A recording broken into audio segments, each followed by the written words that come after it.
Did you know that if you drop the CN Tower into Lake Ontario, the water will actually reach halfway up the tower? Yeah, that's how deep Lake Ontario is. I mean, I knew it was very big, but that really puts things into another perspective for me. So, by the way, this was the beautiful trip, boat cruise across Lake Ontario. This is something that I have never done before. Everybody who knows me knows how much of a not so good relationship I have with water. I always try to avoid water. So this was when we were boarding the boat at this point, and I started to. We started off at the Harbourfront Center. It was just the perfect day to be out on the water because it was so hot. And here the sailor, is that a sailor, was trying to take off, take off the boat from probably where they put that so we can begin our trip. Now, this is a boat cruise to an island across Lake Ontario. So Lake Ontario is like the biggest lake in the province of Ontario. So, fun fact, the word Ontario actually means sparkling water. I got to learn that on this boat cruise because I didn't know what it meant before. We had what do you call that? We had a tour guide who, she was there giving us all the information we needed to know. And trust me, it really lives up to his name. Because Ontario embodies a lot of water around it. Everywhere around Ontario, you could see from large bodies of water to smaller bodies of water. So this is the tour guide.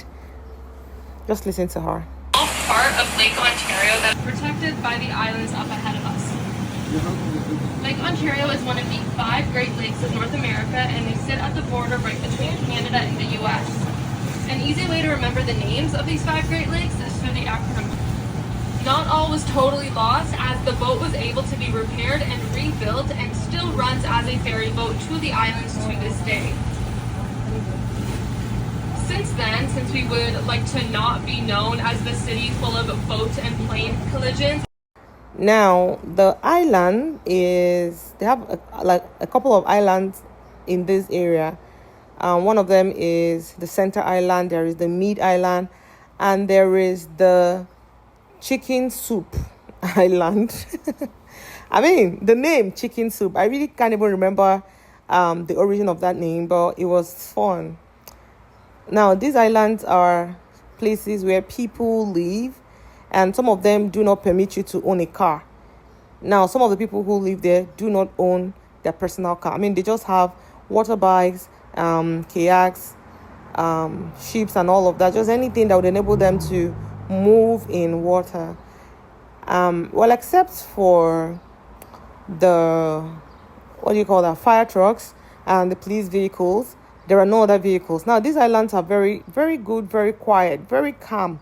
It's the kind of place that a lot of people want to move out from the city. You know how the city is, so noisy, with a lot of stuff, the hassles and bustles from the Toronto town. A lot of people retire from the town and move to these islands. So we saw a couple of water taxis. Do you know there are taxis on water? Yes, taxis on water that take people around. Take people from Toronto to this island. Now, this island, another fascinating thing again, is that this island has about 15,000 persons living in it. And they have schools, there are stadiums, there are playgrounds.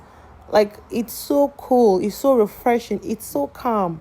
You could see people playing, you could see them playing, you could see them having fun, you could see them relaxing.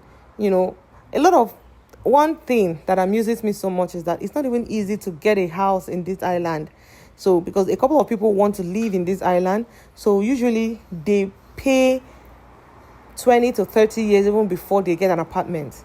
So, we're told that if you make a payment now for a reservation for this island, then you may be getting access to it.